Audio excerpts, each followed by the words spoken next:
부르짖어 기도하는 그런 저녁이 되시기를 부탁드리겠습니다. 오늘 성경 말씀은 스데반 집사가 사내들인 공회 앞에서 설교하는 내용의 마지막 부분이 되겠습니다. 스데반이 예루살렘 성전을 거슬러는 말을 했다는 그런 비방과 공격에 대한 답변을 담고 있습니다. 지난 주일까지 살펴본 그 스데반의 이 설교를 잘 보면 처음에는 아브라함의 이야기, 그 다음에는 요셉의 이야기, 그리고 나중엔 모세의 이야기를 통해서 스데반과 기독교인들이 율법을 또 모세를 모욕했다, 거슬러 말했다는 그런 비방과 그런 공격에 대한 답변을 했습니다. 그런데 오늘 본문은 거룩한 성전을 거스르는 말을 했다는 그런 비방, 그런 공격에 대한 답변이 되겠습니다. 44절에 보면 증거의 장막이라고 얘기를 하는데요.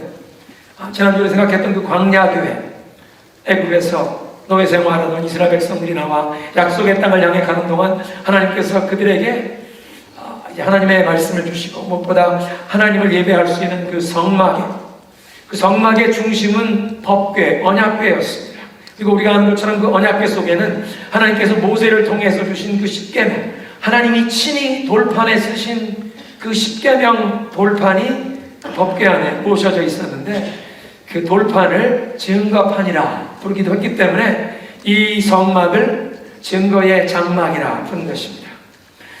스데반이 이 사내들인 공회 앞에서 설교하던 당시에는 이 헤롯 성전의 증축 공사가 계속 진행되는 시대였습니다. 오늘 성경에서 우리가 보는 것처럼 이스라엘 그 역사에 보면 예루살렘의 성전을 처음 건축한 사람은 다윗의 아들, 다윗 왕의 아들이었던 솔로몬 왕이었습니다. 솔로몬 왕이 건축했다고 해서 솔로몬 성전이라고 부릅니다. 그런데 이스라엘 민족이 하나님께 불순종하고 우상 숭배에 빠지고 약한 자들을 압제하고 불의를 행하는 그 죄에 빠질 때 하나님께서 선지자들을 통해 회개하라고 촉구하십니다. 그런데 하나님 말씀 듣지 않고 회개하지 않을 때 하나님께서 그들을 징계하시는데 바벨론이라고 하는 강대국을 일으켜서 이스라엘을 점령케 하시고 예루살렘이 정복을 당하는데 예루살렘 성전까지 완전히 파괴되고 불타버리게 됩니다. 주전 586년의 일이 되겠습니다. 그래서 그 비통한 사건을 기억하면서 바벨론 포로 생활하는 그 시대부터 경건한 유대인들은 이 성전 파괴 기념일을 금식하는 날로 삼았습니다. 그 전까지는 유대인들의 이 종교 달력에 보면, 절기를 보면 1년에 하루, 대속죄일, 욤키퍼, 그날이 하나님 앞에 회개하며 금식하는 날이었는데 이제 예루살렘 성전이 파괴당한 날을 기념하면서 기억하면서 하나님 앞에 가슴을 치며 금식하는 날입니다. 그 유대인들의 히브리 달력의 아브달의 9일이라고 해서 티샤 베아브라고 부릅니다. 성전 파괴 기념일. 70년 동안 바벨론 포로 생활을 마친 뒤에 하나님께서 예언하신 말씀대로 파사 제국의 고레스 왕 원년에, 우리는 보통 페르시아 제국이라고 부르는데 그 페르시아 제국을 영어로는 사이러스라고 하는 고레스 황제가 자기가 즉위하면서 백성들에게 유화 정책을 펴면서 이스라엘 백성들은 예루살렘으로 돌아가 하늘의 하나님께 성전을 건축하고 황제와 그 아들들을 위하여 하나님의 복을 구하라. 그래서 예루살렘 성전 건축을 위해 포로 생활하던 백성들이 귀환할 수 있게 됩니다. 그 포로 귀환하는 무리들의 우두머리였던 스룹바벨의 이름을 따서 스룹바벨 성전이라고 부르게 됩니다. 솔로몬 성전에 비해서 스룹바벨 성전은 볼품없이 초라했습니다. 왜냐하면 난민들의 비할 데 없는 사람들이, 힘이 없고 돈이 없고 연약했던 사람들이 그러나 하나님을 향한 열심으로 이 성전을 건축했기 때문에 비록 외관상으로 보면 솔로몬 성전에 비해서 비교할 수 없을 만큼 초라했지만 영적으로 보면 하나님을 향한 그 열정으로, 그 신앙의 열정으로 하나님 앞에 건축해서 바쳤던 성전, 아름다운 성전이었습니다. 그런데 수백 년이 흐른 뒤에 헤롯 대왕이 그 수룹바벨 성전 터에 새로운 성전을 증축하게 됩니다. 본래 유대인이 아니고 이두메인이었습니다. 이두메인이란 뭐라 하면 야곱의 12아들이 이스라엘의 민족의 조상이 되었는데 야곱의 쌍둥이 형이었던 에서, 그 에서의 후손 에돔 사람을 이두메인이라고 합니다. 이 에돔 사람 이두메인이었는데 로마의 황제에게 잘 보여서 이두메인이 유대인의 통치자로 임명을 받은 뒤에 유대인들의 환심을 사기 위해서 성전을 크게 증축한 것입니다. 성전을 엄청난 규모로 증축을 시작했는데 주전 20년에 시작해서 헤롯 대왕이 죽은 다음에 그 자녀들, 후손들도 계속 성전 건축을 계속해 주후 63년경 80년 동안 이 성전을 어마어마한 규모로 건축했습니다. 이런 예루살렘 성전에 얽힌 역사적인 배경을 이해한다면, 그래서 이 유대인들이, 경건한 유대인들은 성전 파괴 기념일을 가슴을 치며 가슴 아파하며 금식하며 지내는 그 유대인들의 정서에, 특별히 해외 여러 지역에 흩어져 살면서 이민자로 살면서 그 예루살렘 성전의 노래를, 이 예루살렘 성전의 예배를 사모하고 순례자의 노래를 불러왔던 그 유대인들에게 이 예루살렘 성전이 얼마나 영적으로 중요한, 그들의 신앙의 중심지요, 신앙의 상징이었다는 것은 우리가 익히 상상할 수 있습니다. 시편 120편부터 134편에 보면 성전에 올라가는 노래라고 그렇게 제목이 붙어 있습니다. 우리말로는 성전에 올라가는 노래라고 그렇게 번역한 부제가 붙어 있지만 영어 성경이나 그 히브리 원문은 Song of Ascent, 그냥 올라가는 노래라, 그런 뜻입니다. 어디를 올라간다는 노래냐, 어디를 올라가면서 부르는 노래냐. 랍비들은 그 뜻을 해석하기를 예루살렘 성전을 찾아오는 순례객들이 예루살렘 성전이 위치한 그 시온산 언덕으로 올라가며 성전을 향해 올라가며 그 성전에서 이제 여호와 하나님 앞에 예배하게 되는 그 감격을 노래한 노래다. 그래서 성전을 향해 올라가는 순례객들의 노래, 올라가는 노래입니다. 그렇게 성전에 올라가는 노래를 암송하며 시온을 사모하며 타향살이의 그 애환을 달래다가 더 이상 참지 못하게 돼서 아예 붓다리를 싸들고 예루살렘으로 이민 오는 이 헬라파 유대인들에게 성전을 향해 그들이 가졌던 그 애정과 그 열심은 아마 다른 사람들보다 특별했을 것입니다. 그런 헬라파 유대인들이 사도행전 6장 마지막 부분에 보면 이 스데반을 공격하는 것입니다. 스데반이 성전을 거스르는 말을 했다든가, 이 나사렛 예수라는 사람이 성전을 허물고 모세가 우리에게 전해준 이 경건한 신앙의 전통을 다 바꿔버리겠다는 이런 엄청난, 우리가 분노할 만한 이런 도발적인 발언이다. 그래서 이 스데반을 응징해야 한다고 사내들이 공의 앞에 끌어다 세운 것입니다. 그들 앞에서 스데반은 이 성전을 하나님의 처소라고 표현하면서 광야 시대부터 솔로몬이 지었던 성전까지 그 구약시대의 성전의 역사를 요약하면서 성전의 참된 의미를 밝힙니다. 성전은 과연 어떤 의미를 가지고 있느냐, 어떤 목적으로 세워졌느냐. 처음 모세를 통해서 하나님께서 이 성막을 세우라고 말씀하셨을 때는 그 성막을 주신 이유는 어떻게 죄 많은 인간이 하나님 앞에 나올 수 있느냐, 어떻게 거룩하신 하나님 앞에 이 죄인들이 나가 이 죄를 사함받고 하나님께 예배하고 그 거룩하신 하나님이 이 당신의 백성들, 죄 많은 백성들, 그러나 그들의 죄를 사하시고 그 백성들 가운데 함께 동행하시는 하나님이 그들과 함께 거하시는 그런 원리, 원칙을, 예배의 원리를 보여주신 것입니다. 그래서 그 성막의 모양이 나중에 예루살렘의 성전을 건축하는 그 모든 성전의 모형의 오리지널 모델이 되었고 그 모든 하나님께 예배드리는 예배의 원형, 모형이 된 것입니다. 그래서 오늘 본문 44절에 보면 하나님께서 모세에게 이 성막을 지으라고 하시는데 그가 본 양식대로 만들게 하셨다, 그렇게 밝힙니다. 시내산 정상에서 40일 동안 하나님 앞에 머무는 동안 하나님께서 모세에게 그 성막의 구조와 규모와 어떤 자재를 사용해서 어떻게 만들어야 할지를 자세히 이르셨다는 것입니다.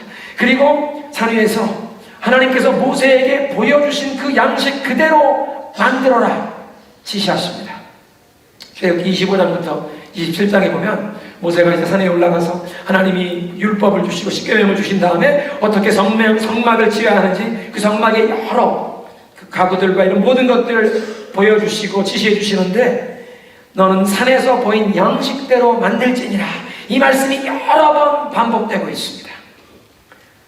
그리고 이 말씀은 예배의 가장 중요한 원리요, 우리가 하나님과 교제를 경험하기 위해서 반드시 준수해야 하는 그 원리, 이 원칙을 보여주시는 것입니다.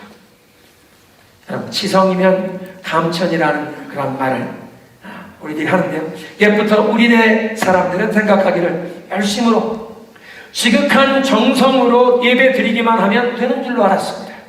그래서 밤마다 장독대 위에 정한수를 떠놓고 칠성님께 비나이다, 칠성님께 비나이다를 반복하면서도 하늘의 도우심을 얻기 위해 진실된 마음으로 지극한 정성을 바치기만 하면 하늘을 감동시킬 수 있는 줄로 알았습니다. 그런데 오늘 성경 본문에서 말씀해 주시는 이 성막 예배의 가장 중요한 원리는 하나님께서 보여주신 양식 그대로, 하나님이 말씀하시는 대로 예배 드려야 하나님이 그 예배를 받으신다는 것입니다. 어떤 목사님이 이런 말씀을 하십니다. 레스토랑에 들어가서 안내를 받아서 테이블에 앉았습니다. 조금 있으니까 웨이터가 와서 메뉴를 주고 갑니다. 메뉴를 보다가 이제 조금 있다 웨이터에게 먹고 싶은 음식을 주문했습니다. 비프 스테이크를 미디움으로 익혀주십시오. 이 핏기가 조금 남게, 너무 바싹 익은 고기가 뻑뻑하니까 비프 스테이크를 미디움으로 주십시오. 한 15분쯤 지나니까 주방에서 요리가 된 음식을 웨이터가 가지고 나와서 이제 손님에게 내어놓는데 보니까 주문한 음식이 아니라 닭 가슴살 요리가 나왔습니다. 웨이터에게 묻습니다. 아니 이건 제가 주문한 음식이 아니지 않습니까? 맞습니다 손님. 손님께서 주문한 요리가 아니지만 그러나 이 닭 가슴살이 비프 스테이크보다 훨씬 더 맛있고 그리고 이게 제가 제일 좋아하는 요리라서 손님에게 가져나왔습니다. 여러분, 그렇게 웨이터가 자기 원하는 대로 음식을 내오려면 뭐하러 손님에게 메뉴를 주고 물어봅니까? 손님은 그 웨이터에게 얘기할 것입니다. 이 닭 가슴살 빨리 치워가시고 제가 주문한 그 비프 스테이크 주십시오. 근데 하나님께 예배 드리는데도 이와 비슷한 원리가 적용된다는 것입니다. 죄와 허물 많은 인간이 거룩하신 하나님 앞에 나오려면, 그 하나님과 만나려면 어떤 원리를, 어떤 원칙을 따라야 하는지를 하나님께서 분명히 밝혀주셨다는 것입니다. 하나님께서 주문하시는 요구 조건이 있다는 것입니다. 그리고 성막의 디자인이 바로 그 하나님이 원하시는 하나님의 요구 조건을 분명히 밝히시기 때문에 산 위에서 하나님께서 모세에게 보여주신 그 양식 그대로 만들라고 명령하셨다는 것입니다. 그렇게 하나님 말씀대로 성막을 준비하고 하나님 말씀대로 예배할 때 하나님께서 거기서 당신의 백성들을 만나주시고 그 예배를 받으시겠다는 것입니다. 창세기 4장을 보면요, 인류 역사에 예배에 처음 실패한 사람의 이야기가 나옵니다. 아담의 두 아들이었던 가인과 아벨이 있었는데요, 그 가인과 아벨 두 사람이 다 하나님께 제사를, 예배를 드렸는데 아벨의 제사와 그 아벨은 하나님께서 연락하시고 받으셨는데 가인의 제사는 받지 않으시고 가인은 물리치셨다는 것입니다. 그 창세기 4장만 읽어보면 아벨은 양치기 하는 목동이었기 때문에 자기가 첫 양 새끼야, 그 기름진 것 가지고 하나님께 제사를 드렸고, 가인은 농사를 짓는 농부였기 때문에 이 밭의 소산, 곡식을 하나님 앞에 바쳐서 예배했는데 그것만 가지고는 왜 하나님이 그 예배를 받지 않으셨는지는 정확하게 알 수는 없습니다. 그런데 분명한 것은 무엇인가 하나님께서 예배자들에게 요구하시는 것이 가인에게 부족해서 하나님께서 가인의 제사를 받지 아니하셨다는 것입니다. 분명 제물을 가지고 와서 하나님 앞에 불살라 바치고 그 의식은 행해졌는데 예배는 드렸는데 하나님이 받지 않으셨다는 것입니다. 사랑하는 성도 여러분, 아무리 종교의식이 거행되었어도, 아무리 예물을 바쳤어도, 아무리 그 예배에 참석했다고 해도 하나님이 받아주시지 않으면, 하나님이 만나주시지 않으면 예배에 실패한 것입니다. 그래서 히브리서 11장 4절 그렇게 얘기합니다. 믿음으로 아벨은 가인보다 더 나은 예배를 하나님께 드렸다. 믿음으로. 그 말씀을 보면 아벨은 믿음으로 예배를 드렸는데 가인의 예배는 믿음이 없는 불신앙의 제사였기에 하나님이 받지 아니하셨구나. 한번 따라하겠습니다. 믿음으로 예배하자. 하나님께 예배하러 나아갈 때 그냥 그 예배 의식만 참석하는 것이 아니라 믿음으로 예배해야 하나님이 만나주시고 하나님이 받으신다는 것입니다. 지난주일에 함께 상고했던 그 아론과 방야 교회가 금 송아지를 만들어 숭배했던 그 사건을 보면, 아론이 그 금 송아지를 만든 다음에 백성들에게 여호와 하나님께 모이는 축제를 선포합니다. 모세가 시내산 꼭대기에 올라간 다음에 깜깜 무서워진 상황에 백성들이 아론에게 찾아와서 지금 모세 어떻게 되는 줄 알지 못하고 이제 우리 앞길을 인도할 그 하나님의 모습을 만들어내시오. 사람들이 가지고 있던 금 귀걸이를 내놓으라고 해서 그 금을 모아서 금송아지를 제작했습니다. 그런데 막상 백성들이 자기들이 애굽에서 보아왔던 그 금송아지 우상, 그 금송아지 우상이 제작된 것을 보고 그 앞에서 보라! 이것이 우리를 애굽에서 인도해낸 신이로다! 이렇게 외치는 것을 보고 아론이 마음속에 충격을 받았습니다. 아니, 여호와께서 우리를 애굽에서 인도해 주시고 바로를 벌 주시고 바로와 그 모든 군대를 이 홍해 바다에서 수장시키셨는데 우리가 여호와 하나님을 배반하면 아니 되지. 그래서 이 백성들이 금송아지 앞에서 그렇게 외치는 모습을 보고 백성들의 마음을 여호와께서 벗어나지 않게 하려고 여호와의 축제를 선언합니다. 출애굽기 32장 5절인데요. 아론이 보고 그 앞에 제단을 쌓고, 어느 앞에? 금송아지 앞에. 아론이 공포하여 이르되 내일은 여호와의 절일이니라. 여호와 앞에 모이는 축제일이라. 금송아지 신의 이름으로 모이는 것이 아니라 여호와께 예배드리고 여호와께 즐거운 마음으로 축제하며 나아가는 날이라고 공포했습니다. 그런데 아무리 여호와의 이름으로 모인다고 했어도 하나님께서 명하시지 않은 그런 마음 자세로, 그런 방법으로, 특별히 우상 숭배를 금하시는 그 하나님의 법도를 어긴 그 백성들에게 하나님께서 진노하셔서 수많은 사람들이 죽임을 당합니다. 3,000명이 넘는 사람들이 그날 죽임을 당했습니다. 그리고 신명기 9장을 보면 아론까지도 죽이려고 하는데 모세가 간절하게 하나님께 기도하여 용서해달라고 구해서 아론은 죽임당하는 것은 모면합니다. 하나님의 말씀대로 예배하지 않을 때 하나님의 이름으로 모인다고 했지만 하나님이 받지 아니하시더라는 것입니다. 따라합니다. 하나님의 말씀대로 예배하자. 아론의 두 아들, 모세의 형이었던 아론, 첫 대제사장입니다. 그 두 아들 나답과 아비후의 죽음이 레위기 10장에 나와 있습니다. 하나님께서 모세에게 하나님을 예배하는 성막을 이런 모양으로 지어라. 그 말씀 그대로 산에서 데려와서 백성들에게 얘기하고 그 모든 성막을 준비하여 성막을 봉헌하여 하나님 앞에 바칩니다. 그리고 하나님이 말씀하신 대로 아론과 그 아들들을 제사장으로 기름 부어 세우는 위임식을 거행하는데 7일 동안 너희들은 성막에서 나오지 말아라. 하나님 앞에서 이제 기름을 붓고 7일 동안 그들이 성막에 머물며 하나님 앞에 기도하면서 거룩한 하나님의 제사장들로 세움받도록 위임식을 7일 동안 거행합니다. 그 7일 동안 위임식을 마친 마지막 날 모세와 아론이 하나님 앞에 제사를 드리고 하나님이 말씀하신 그대로 다 행한 다음에 성막에서 나와서 백성들을 축복하는데 여호와의 영광이 온 백성 가운데 나타납니다. 뿐만 아니라 하늘에서 불이 나와서 여호와 앞에서 불이 내려와서 그 지금 제단 위에 올려놓은 그 모든 제물들을 불살라버립니다. 그 광경을 바라본 백성들이 환호성을 지르면서 그 자리에 엎드리게 됩니다. 야, 하나님의 영광이 나타나셨구나. 우리들이 예배를 기뻐 받으시는구나. 다 엎드리게 됩니다. 그리고 그 장면에서 이제 갓 제사장으로 위임받은 그 젊은 두 제사장, 아론의 두 아들들, 첫째 아들, 둘째 아들, 나답과 아비후가 하나님이 명하시지 않은 불을 가지고 분향을 드리려고 하다가 여호와 앞에서 불이 나와서 그들이 죽임을 당하게 됩니다. 우리말로는 그냥 하나님이 명하시지 않은 걸, 영어 성경에 보면 어떤 성경은 unauthorized fire, 어떤 성경은 profane fire, 속된 불. 이 분향은 분명 기도를 상징하는 것입니다. 근데 이 하늘에서 불이 내려와서 제단에 불을 살을 때 이때 빨리 분향을 해야 되겠구나. 하나님의 영광이 지금 여기 임재해 계시구나. 그 분향을 하러 향을 담은 향로를 가지고 들어가려고 하는데 그 향로의 불을 그냥 자기들 옆에 있는 아무 불을 담았던 것입니다.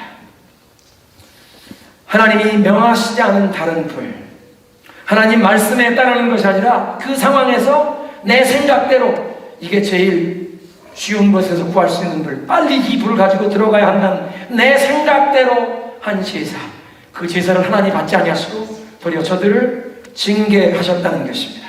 하나님께서 받으시는 불은 하늘에서 내려왔던 불만 받으십니다.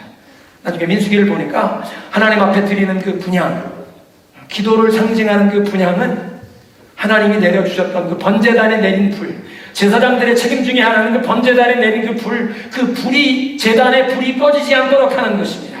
그 불을 성막을 다른 곳으로 옮길 때도 그 숯을 항상 보관하고 옮겨서 새로운 장소에 가서 성막을 놓고 그곳에 제사를 드릴 때도 그 제사에 사용되는 불은 하늘에서 내려주셨던 이 제단의 불이었습니다.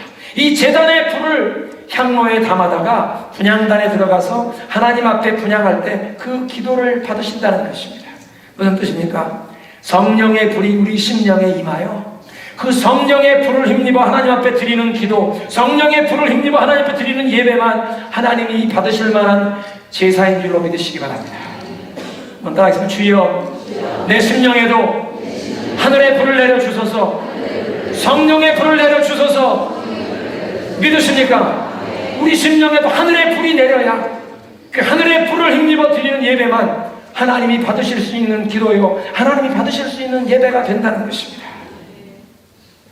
그래서 스데반이 말하는 이 성전의 가장 중요한 의미는 어떻게 거룩하신 하나님께서 죄 많은 백성들을 만나주시느냐, 그리고 이 죄 많은 하나님의 백성들의 이 죄를 용서함 받고 그곳에서 드리는 예배를 하나님 받으시고 이 백성들 가운데 어떻게 하나님이 임재하시고 동행하시느냐, 그 하나님을 예배하는 원리라는 것입니다. 그런데 그 가장 중요한 예배의 원리는 하나님이 보여주신 양식 그대로 하나님 말씀대로 예배해야 하나님이 그 예배를 받으신다는 것입니다. 두 번째로 스데반이 성전에 대해서 말하는 것은 그러면 어디가 진정 하나님의 처소이냐, 하나님이 거하시는 것이냐 하는 질문입니다. 이 광야시대에 성막에 하나님의 영광이 나타났고 그 성막에서 하나님이 당신의 백성을 만나 주셨다면, 그러면 이 스데반 시대에는 예루살렘에 있는 성전, 지금 헤롯 왕이 증축하고 있는 이 엄청난 가장 의리의리한 규모의 이 화려한 성전, 그 성전에 하나님의 영광의 임재가 나타나고 그곳에서 하나님이 당신의 백성들을 만나 주시느냐? 오늘 보면 48절에 스데반이 이렇게 얘기하죠. 지극히 높으신 하나님께서는 사람의 손으로 지으신 곳에 계시지 아니하시느니라. 사실은 솔로몬 왕도 자기가 성전을 건축해서 하나님 앞에 처음 성전을 봉헌하는 그 봉헌식날 하나님 앞에 드리는 기도에 그런 똑같은 내용의 고백을 하고 있습니다. 열왕기상 8장 27절인데요. 하나님이 참으로 땅에 거하시리까 하늘과 하늘들의 하늘이라도 하나님을 용납하지 못하겠거든. 하물며 내가 손으로 건축한 이 성전이 어떻게 하나님이 거하시기에 합당하겠습니까? 아무리 웅장하고 화려한 규모로 성전을 짓는다고 해도 사람의 손으로 지은 건물이 천하 만물을 다 지으신 그 창조주 하나님을 모시기에는 터무니없이 초라한 보잘것없는 곳이라고 솔로몬 왕이 고백하고 있습니다. 그렇다면 과연 어디가 하나님의 처소인가? 하나님은 어디 거하시는가? 어디서 하나님은 당신의 백성들을 만나주시고 그 예배를 받으시는가? 하나님을 만나 예배하는 것에 대해서 하나님께서, 예수님께서 이 사마리아 여인에게 하신 말씀을 들어보십시오. 요한복음 4장 19절 이하입니다. 여자가 이르되 주여, 내가 보니 당신은 선지자이시군요. 우리 조상들은 이 산에서 예배하였는데 당신들의 말은 예배할 곳이 예루살렘에 있다 하거이다. 예수께서 이르시되 여자여, 내 말을 믿으라. 이 산에서도 말고 예루살렘에서도 말고 너희가 아버지께 예배할 때가 이르리라. 사마리아 사람들은요, 이 사마리아 땅 지역에 있는 그리심산에서 하나님을 예배해야 된다, 그렇게 믿었습니다. 남쪽에 유대 나라에 있는 사람들이 자기들을 피가 섞인 사람들이라고, 이방인들과 섞였었다고 자기들을 멸시천대하니까 이 그리심산, 과거에 세겜에서 여호수아가 이스라엘 백성들과 함께 하나님께 언약을 맺었던 그 세겜이 바로 그리심산 앞에 있습니다. 그 그리심산에서 우리는 하나님께 언약했던 우리 이스라엘, 우리 민족의 조상들의 그 영적인 뿌리를 찾아 여기서 예배해야 한다. 그런가 하면 유대인들은 이 예루살렘에 있는 성전에서 예배해야 한다, 그렇게 서로 주장했는데 예수님 말씀하십니다. 이 산, 그리심산도 아니고 예루살렘 성전도 아니고 참으로 하나님께 예배할 때가 온다. 23절에 아버지께 참되게 예배하는 자들은 영과 진리로 예배할 때가 오나니 곧 이때다. 아버지께서는 자기에게 이렇게 예배하는 자들을 찾으시니라. 하나님은 영이시니 그에게 예배하는 자는 영과 진리로 예배하여지니라. 예수님 말씀하십니다. 예배는 장소의 문제가 아닙니다. 이곳에서 예배해야 하느냐 저곳에서 예배하느냐, 그 장소의 문제가 아니라 그 영혼의 마음의 문제이니라. 참되신 하나님께, 영이신 하나님께 예배하려면 영과 진리로 예배해야 하느니라. 하나님께서 찾으시고 만나주시는 예배자는 그 영혼이 하나님을 목말라 하는 사람입니다. 죄에 잠들었던 그 영혼이 성령 안에서 죄의 잠에서 깨어나 그 영적인 감각이 살아나서 이제부터 내 인생에 기쁨과 소망과 평안과 내 인생의 이 참된 행복의 근원은 오직 여호와 하나님 그 한 분이시라고.